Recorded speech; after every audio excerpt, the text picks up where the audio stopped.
Okay, Liam's gone off. Then you got the Bicknells.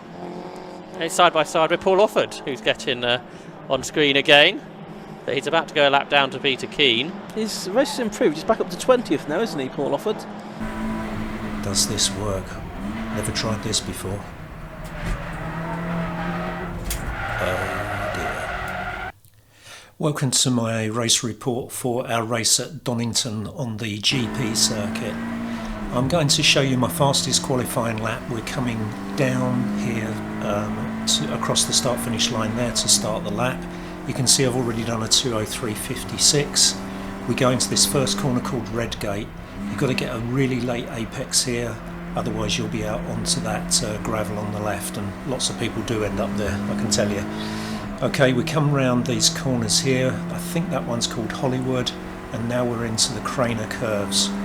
Really difficult to keep the car over to the left here. You're going flat out downhill, and now we're into the old hairpin. You've got to get this right, and this is really important because it's a long slog uphill, so you need to carry as much speed through the old hairpin as you can. We just went through Starkeys. This one's called Schwantz, which is really just a prep for the next right-hander, which is called McLean's. And this is important because you need to get speed coming up the hill. The next right-hander, the apex is blind, as you can see. You've got to turn in reasonably early, otherwise you'll miss the apex completely and understeer off the left. And it's really important to get that right because this is a long straight. You know, like Redgate is important because you go all that way down through the Craner curves to the old hairpin. That one was important as well. Okay, so we're through the S's now, through a chicane. You can take some speed through there, but you don't want to go onto the green because there are these steel sleeping policemen that are really vicious. And then we come down to Melbourne. Late apex, there's a few ways to take that, but I take stay out wide and then take a late apex, and then we come into another chicane, another second gear corner, down to second, and I've sort of tried to V it. There are a number of ways of taking that one as well. I did just pass a parked car there on the left, which you perhaps didn't notice. The car had spun coming out of that last chicane, last hairpin called Goddard's, and that had brought out a safety car, but luckily I didn't have to pass any cars in that last brief time where the safety car was out, and so I wasn't slowed up, which gave me the 2:03.25 that you see. I think on the timing sheet it came out at 2:03.28, but you know, there's always a slight discrepancy. Now you can see we've caught up with the back of the safety car queue. So that was my qualifying lap. Let's move on to the race.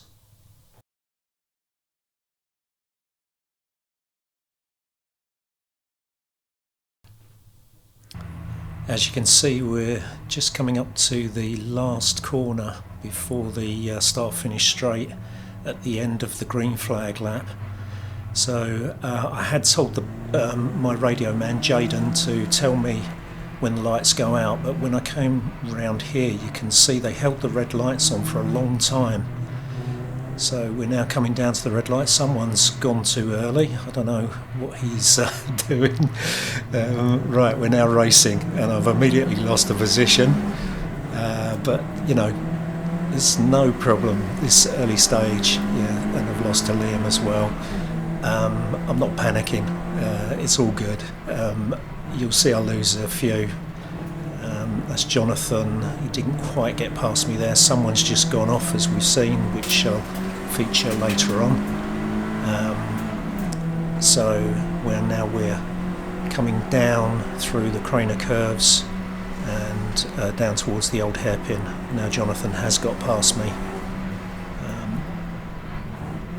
And yeah, there's another car past me. So I've lost 4 places at this point, but now if you keep an eye on the left, watch the car to the left of me.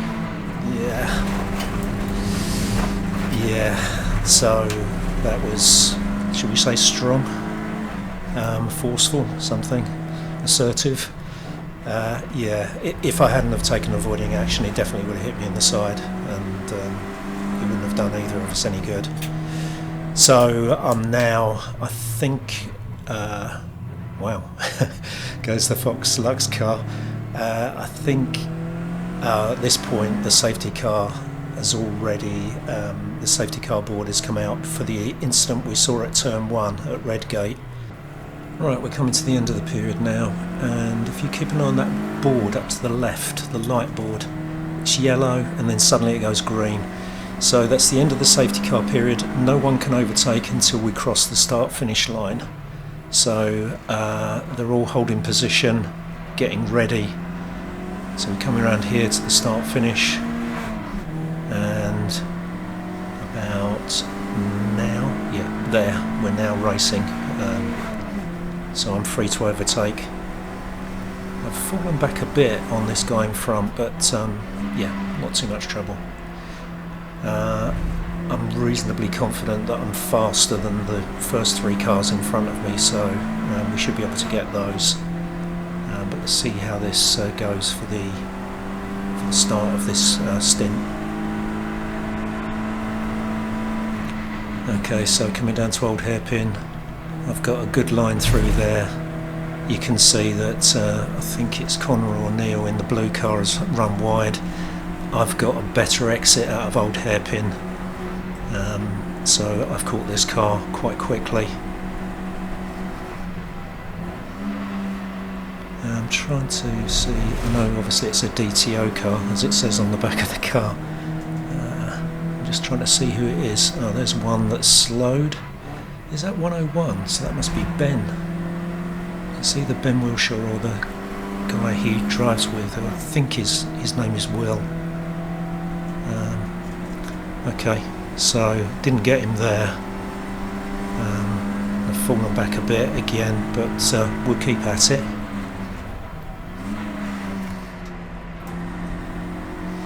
There's lots of action in this race. It's going to be tricky for me to edit this down, quite honestly, because so much happens.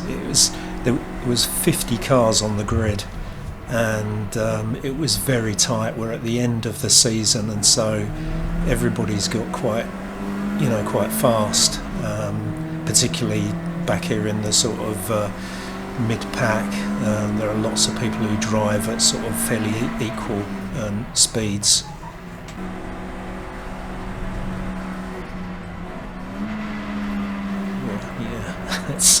Okay, that's not good. That was terrible around that corner. Oh, I see, because there's a car alongside me. I can see it on the mirror. That's what the issue is.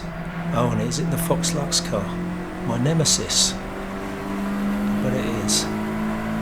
Oh, and yeah, I remember this. And then Sam Holman in the green car. Why did he pull over? That's weird. That is weird. Anyway, they've got me. One of the things, especially at the start of the race, it's difficult to know whether you should put a lot of effort into defending or just not defending too hard so it affects your pace, because obviously you want to try and do as many laps as you can in the time allowed. And so I don't really defend that hard a lot of the time, although I don't think Sam is that much faster than me. Well, he's made a bit of a mistake there. I'm probably about the same speed as him, so I could have got my elbows out and perhaps defended against him. I think what happened was, when I came out of the McLean's right-hander, I think he got down the inside of me, and from that point I'm snookered, because unless I'm going to cut right across in front of him and risk an accident, basically I've just got to stay out on the outside, and I'm going to lose speed, obviously. But this isn't disastrous. It's all going okay.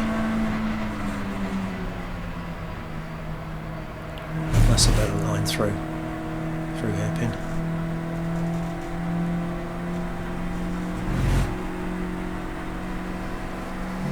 It's a bit weird when you go through the old hairpin. The car sort of does a bit of a four-wheel drift through there if you get it right.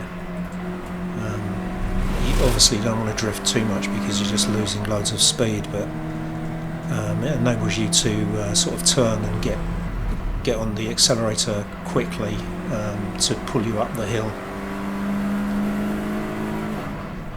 Everybody's driving pretty well here. Times aren't brilliant, 2:05, but that's because we're fighting, and that's going to be, the times are going to be slower. So we'll wave to Sam.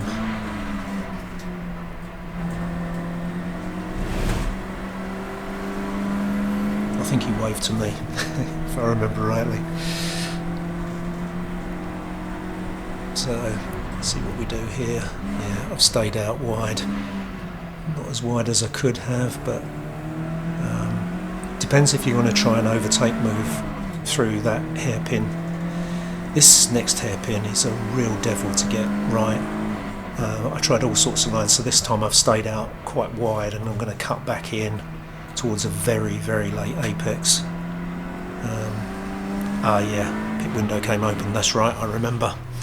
Yes, that came up really quickly because we had a long safety car period and you sort of lost track of time.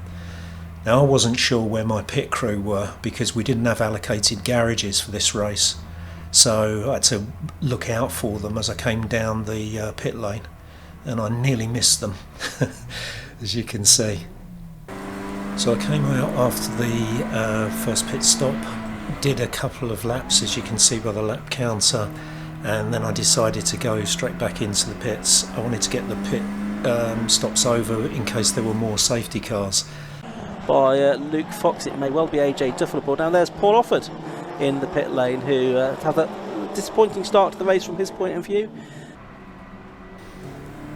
It certainly was disappointing, but for those of you who've watched a number of my race reports, you'll probably know that it's nothing new for me. Okay, so we're back into the race. Gaggle of cars ahead, which is good because I can chase them, and I recognise the cars and I know that my pace should be similar to theirs, so it's a good target to chase after.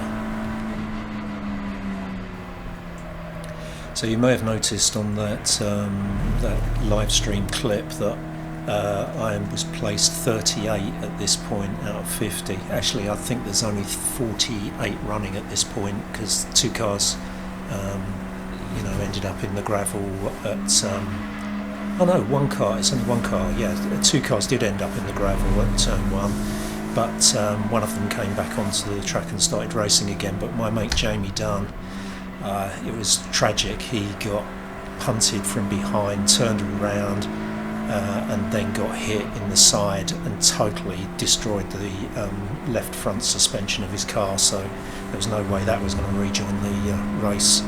So poor guy only got to do one turn of the race, and that was it. Terrible, and especially as he would have been probably top 5. Yeah, he's really fast, very good. Yeah, so I'm running 38, but quite honestly, you've got to remember I've now done 2 pit stops.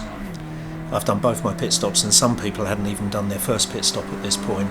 So the pit window opens 15 minutes into the race, and then it closes 15 minutes before the end of the race, so it's 75 minutes. So it's a very wide pit window. You've got cars that are running with multiple drivers, so they use the pit stops to change the drivers. I'm running on my own, so I've basically got freedom to do what I want with my pit strategy. That's not a great line round there, but I think I'll get it all sorted out again in the next lap or so. So let's move on and pick up where we've got some actual action.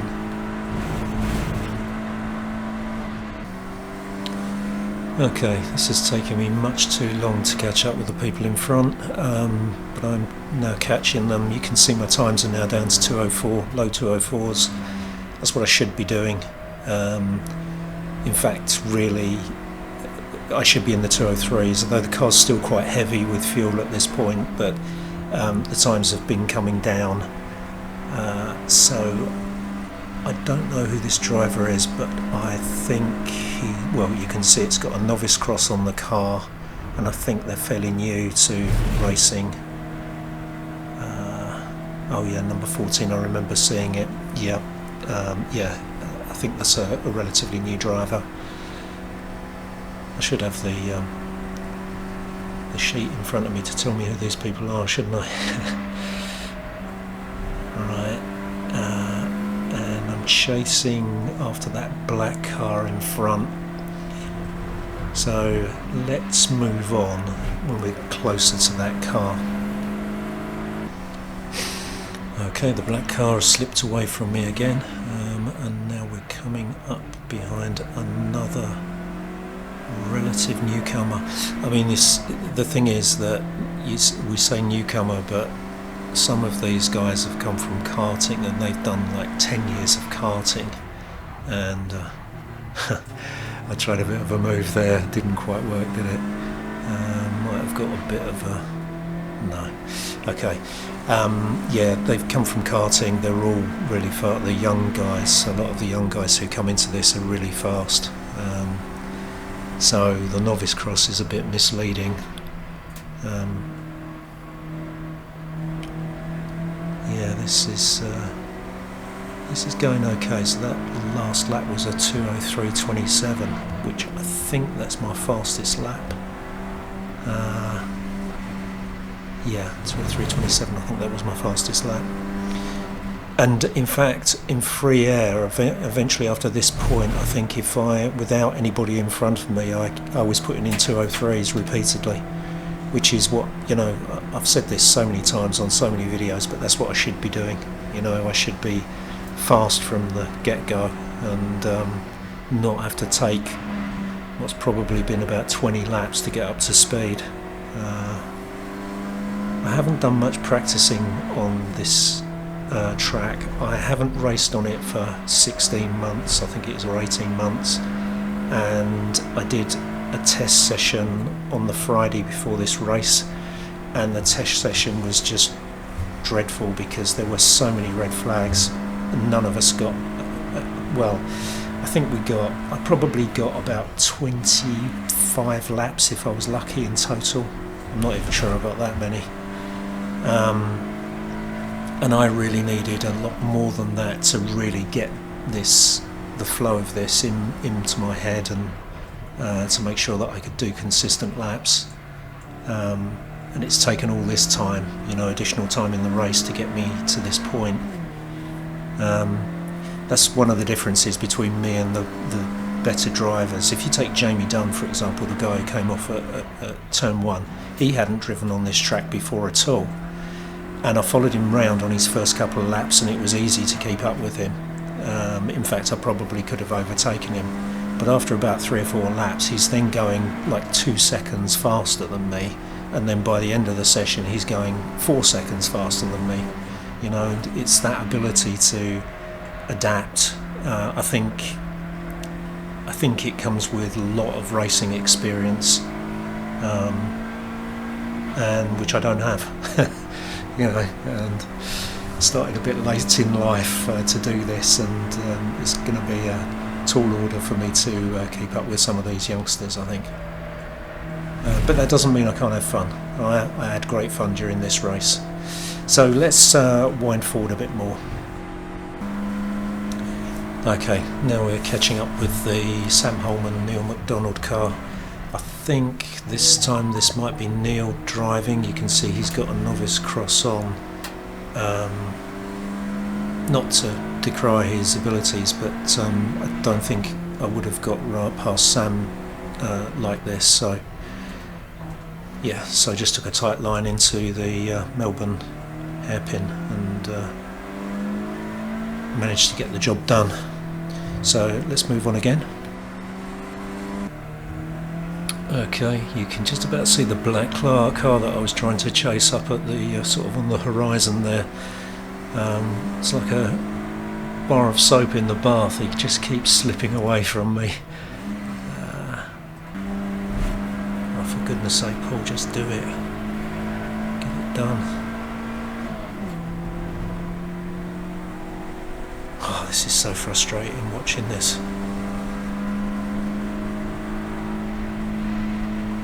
Wow, that's really early.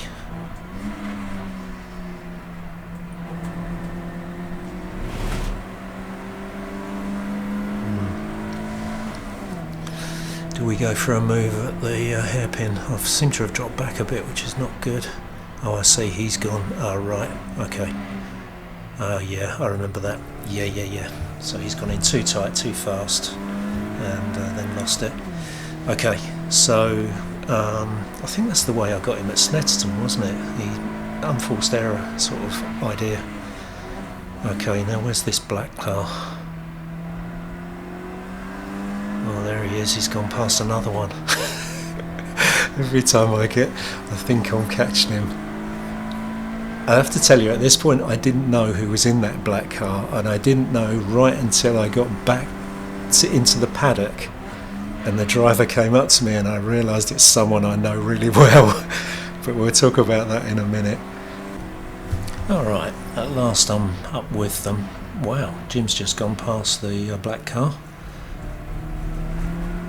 That was a good move.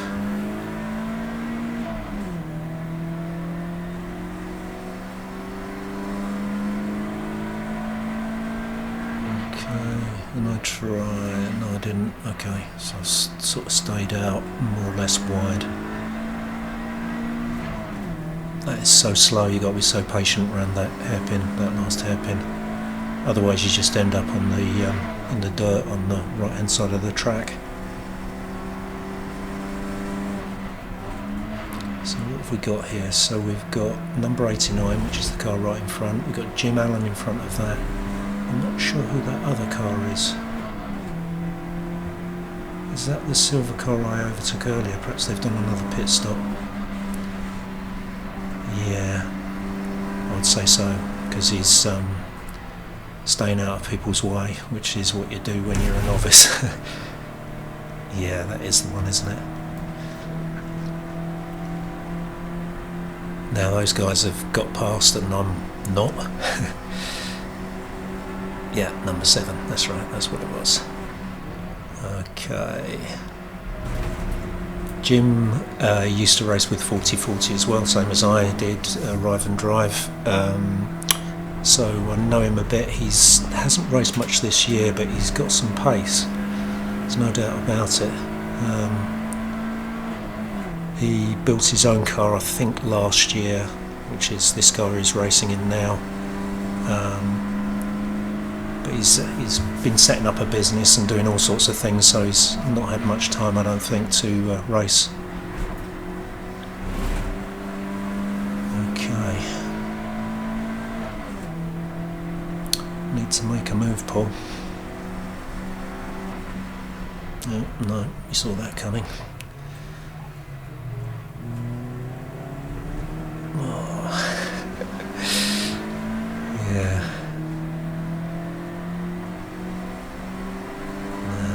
Go for him down the inside of the Goddards. Oh, did I get 2 for 1? Wow, that's good.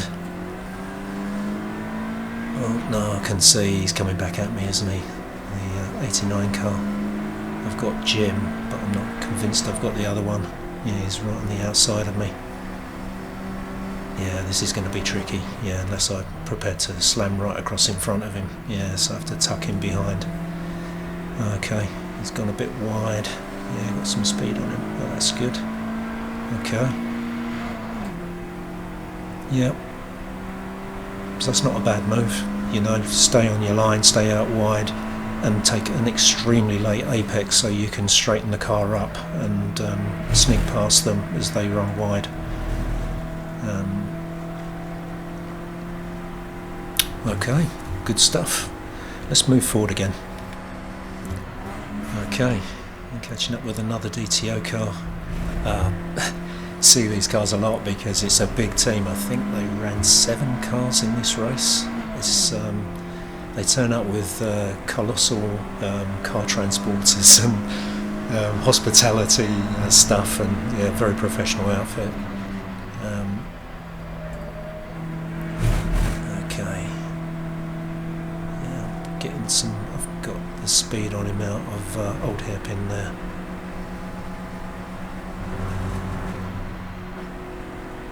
Yeah, no, this isn't going to work. This isn't going to work. Oh, it did. Okay. Okay, caught up with another gaggle of cars, and now the car in front of this one with the orange tailgate or hatchback, that one is Liam Brizitz. I think I don't know whether you'd call it a friendly rivalry because he keeps beating me all the time, but I like racing against Liam. He's a guy, he just goes all in. He's just, it doesn't always pay off for him because he's had quite a few DNFs, but the guy's really committed, and he goes for the most amazing moves. Now this car on my left, oh yeah, I nearly hit that car, I remember that. Tried that move on him and I nearly ran into him. That was a bit of a worrying moment.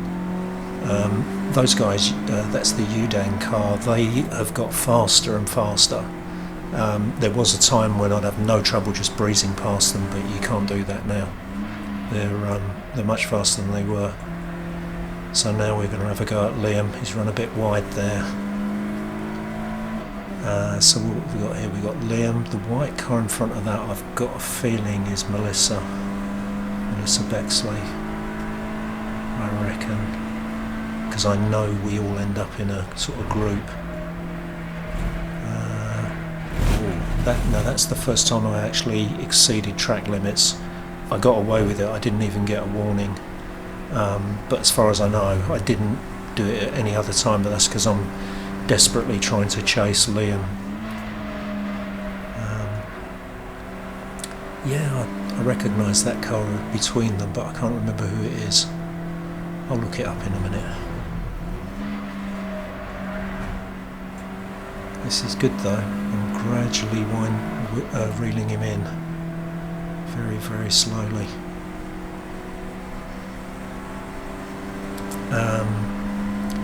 So these really, I don't think this was a great race for Liam. Melissa, if that's Melissa, she's gone very wide. Oh, it's not Melissa, is it? No, it's not. Oh, yes it is. Yes it is. I think that is her. Okay, so she's obviously gone wide there and managed to get a place, but we'll see later that she gets her own back.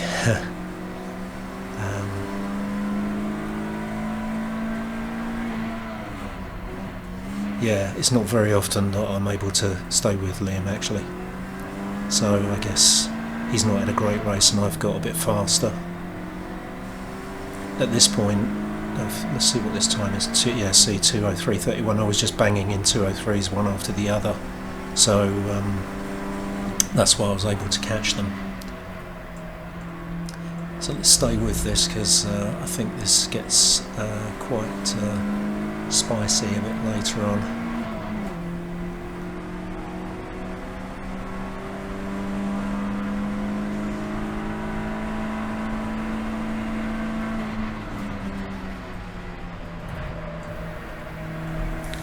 Okay, so he's run wide. I would imagine he's lost a bit of speed. So we're now gaining on him, coming up the hill.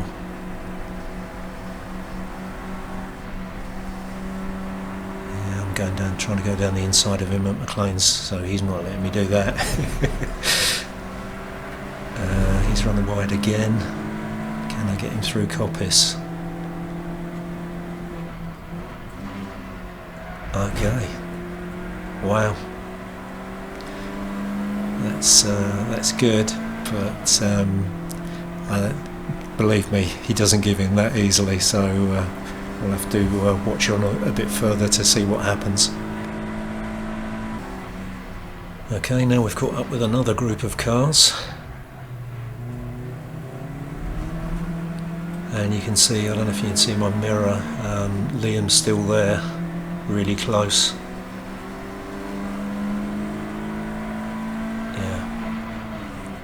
Yeah. I went across like that defensively because I thought Liam might try down the inside of me. Now the number 9 car, they're the total newbies I think to the series, so we should be able to get past them.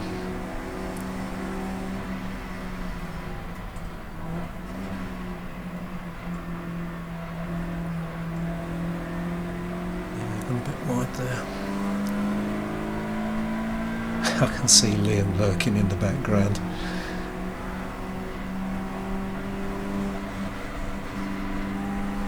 Oh yeah, I remember as we came into that left-hander Chronicus. Oh, look at that. See, that's what Liam does all the time. He's so good at it. He just finds a moment and takes it. Yeah, so that was my fault. The problem I had was the number 9, you perhaps didn't notice, but he braked as he came out of the left-hander, which is really difficult because if you brake at that point you're likely to spin. And I was really struggling, thinking, what the heck am I going to do here, you know, so I don't spin. And so I had to try and pull over behind him, but Liam just took the opportunity and went straight through. Trademark Liam, really. Okay, and now the problem I've got is Melissa is right up behind me as well. I think, yeah, there she is, look, in the mirror. Sorry I haven't got rear view camera footage for this race, but yeah, you can see her there.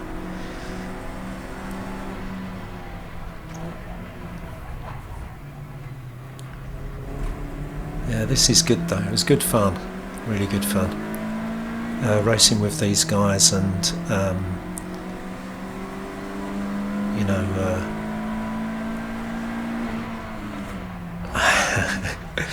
yeah, trying my trademark around the inside of the hairpin. He's not having that. Okay, let's wind on a little bit further because I think we have another sort of moment coming up. I'm trying to edit stuff out of this so that the video is not too long, but it's proving quite difficult because it gets quite it's quite a lot of action in this section. So Melissa's dropped back a bit. I think if you look in the mirror, there she is. You can see she's dropped back a bit, but don't be fooled. That's all I can say. So we've caught up with more cars. That one at the front of this group. Need to look to see what it is. Is that the Abraham car? No, I don't think it is it? Because it should be just leaving us probably. I think they came 4th or 5th. Okay, Liam's taken a defensive line. I've gone wide to try and get a better line, a better drive out of the corner. Not really worked.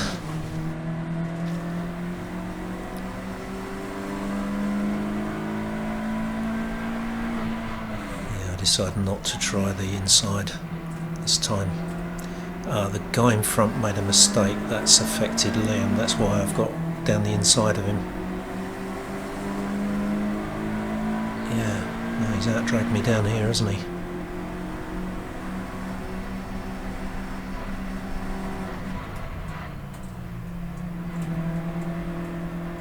Yeah, my cornering there. I mean, he's gone very wide, but that's the trouble when I'm racing. My sort of form goes a bit out the window, so instead of sticking to the correct lines, I'm turning in earlier.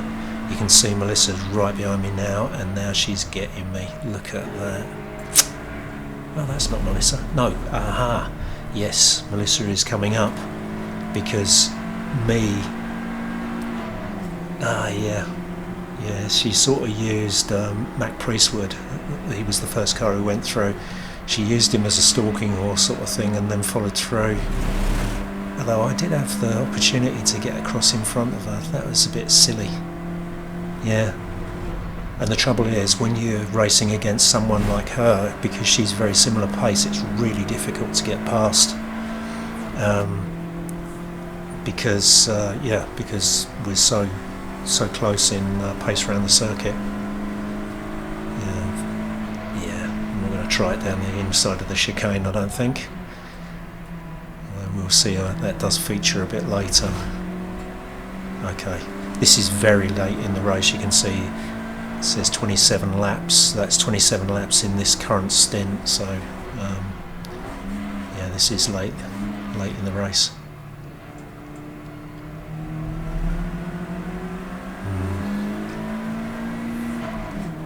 I'm just trying to think, how am I going to get back past her? And yeah, she's taking all the right. Oh, I did tap her there. Sorry, Melissa.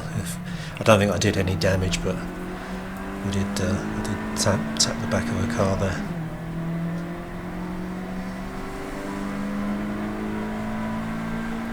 Okay.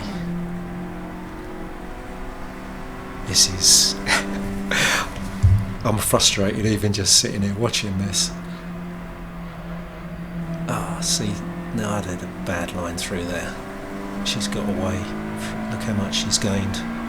I know she ran a little bit wide, but yeah, I'm pretty fast down through here, which is quite good, but she's good through Old Hairpin, as you saw when she overtook me. So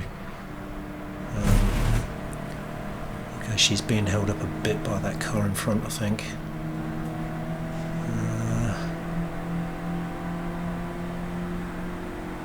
Yeah, Liam's getting away as well.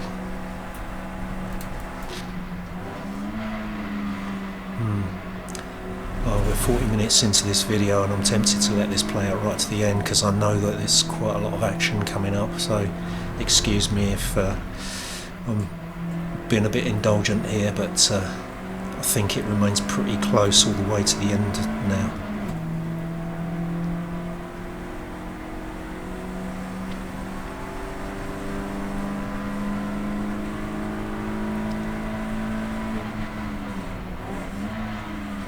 Yeah, we're staying fairly tight and a lot of defence going on.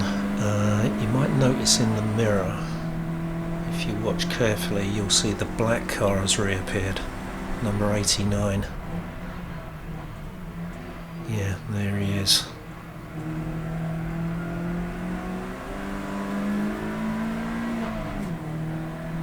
I'll reveal who the black car is later on, but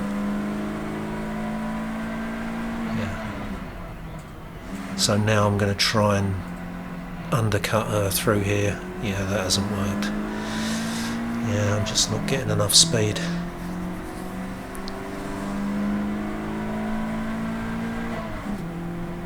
So, what could I have done here?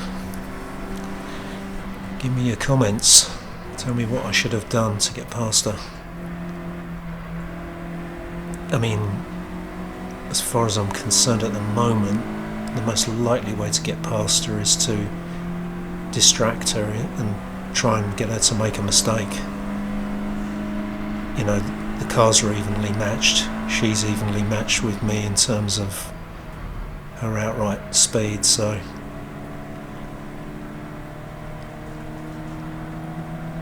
in fact she's probably a bit faster than me now.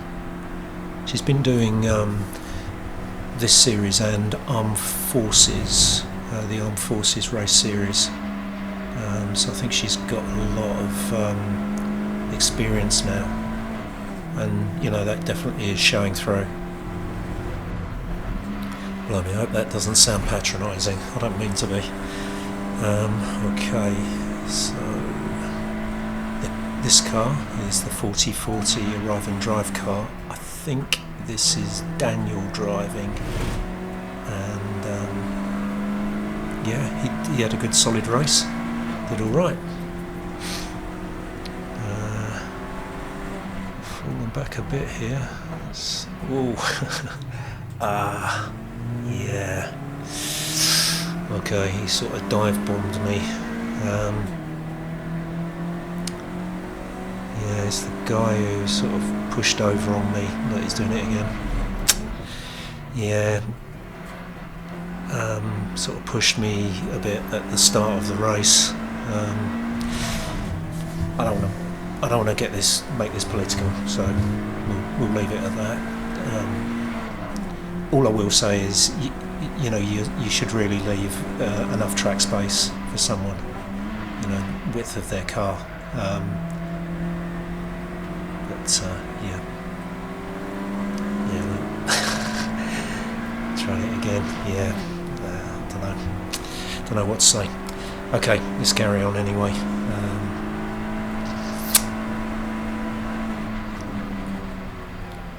Alright, catching up with her again. Yes, we still are continuing with this marathon pursuit of this group of cars. Okay, it's another slower car, so this is the guy we passed earlier who's, I think they're new as well, the drivers of that car. Why did I stay to the right there? There was no point, there was no way I was going to be able to overtake her, and all I've done is lost loads of speed. I should have got back on the racing line. What an idiot. Yeah, it's easy to watch yourself making mistakes. Oh dear. Worse still. Oh, do you think he's going to try down the inside of it? Yes, is no. Oh, yeah, he does. Okay. I mean, I don't mind that, but you know, yeah. Let's stay out of it. Okay. That's Pete Keane. So he's in the lead group, and look, the black 89 car has gone past me again, following on the coattails of Peter Keane. And then I get him back. Do I? Yeah, can't hold it. Okay. And I missed a gear there. Actually, I missed a few gears coming out of there. I've got lucky, quite honestly. Yeah, I missed the third gear change down, change up into third from second. Oh, there's that car again having a go at Melissa now. Yeah. We had the clerk of the course, Lynn, had read the right act to us before this race because they were unhappy with the driving standards at Croft in the previous race. And I think the driving standards generally were good during this, but that was my fault there, not Melissa's.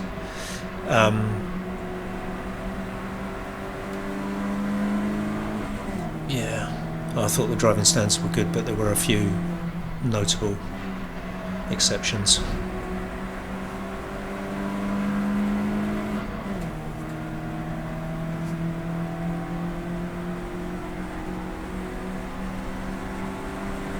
The thing is, as I understand it, what you can't do. That's Carrington Yates, isn't it? Or Harry Ormerod. Okay, Liam's gone off. That's got me past him. The 89 car's gone past me again. Now I'm down the inside of this 221 car. Oh wow, it's all getting a bit messy. What I was saying was, you can't just drift across on someone and just gradually force them off the track. You're not allowed to do that, as far as I know, unless somebody knows something different. So you can see I've given space to this 221 car there coming round there. I could have just slammed across in front of him, or it just slammed into the side of him, but I didn't. So yeah, getting different standards. Look, what is he doing? What on earth is he doing? That was just so stupid, you know, to push the 89 car in the middle of the corner, you know, that was a crazy move. Or coming into the corner, you know. Alright, I'm back in front of Melissa for the time being, and chasing the 89 car.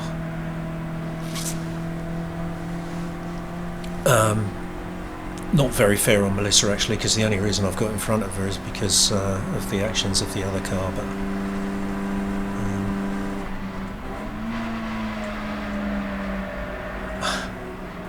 always run very wide. Why couldn't I have capitalised on that? So I could tell this driver was experienced, because whenever we were close, fighting real close, it was always very fair. It was hard but fair. He always gave me space. Okay, now I'm going to try a do or die move. Does this work? Never tried this before. Oh dear. Alright. So, this was the last lap. So I had 2 corners to get to the end of the race, and I was running 15th, or I would have been placed 15th after penalties had been applied. And I've just given away 5 places. I mean, there's more than that. Cars gone past me, but some of those are on a different lap to me. They're a lap down. So, and then I've got Paul Whiten, who had the tussle with at, who had a great fight with at Snetterton. I couldn't quite stay in front of him, and yeah, and that's the end of the race. A lot of action there at the very end. What conclusions do we draw from this? First, it was great fun, really good scraps with various people. I was happy once I got into the groove that in free air I was doing 203s on, once I'd gone down past about half a tank of fuel. I reckon there was a 202 in there. I should have been able to do one, but the opportunity didn't really arise. But yeah, good race, real good fun, and I could have had a top 15, which is the thing I said I wanted to do, top 15s, but was it worth doing that move right at the very end? Well, as somebody said to me, if you're racing, you're racing, which is true. But it perhaps was a bit of a crazy move, because I hadn't tried to overtake anybody at the chicane before that point, so it was a bit crazy to do it on the last lap.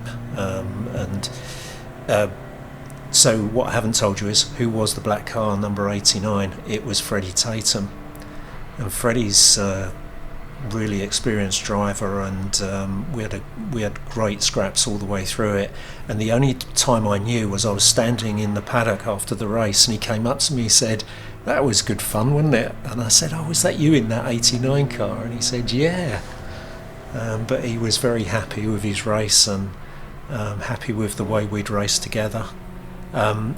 I always think of him as being in a red and white car, and I can't get used to him being in an all black car, so that's why I didn't recognise who it was. But yeah, all good.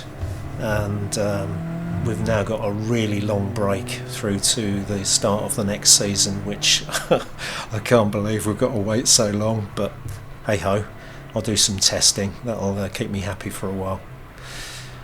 Well, I hope you enjoyed that one. I certainly did. And I'll catch you on the next one.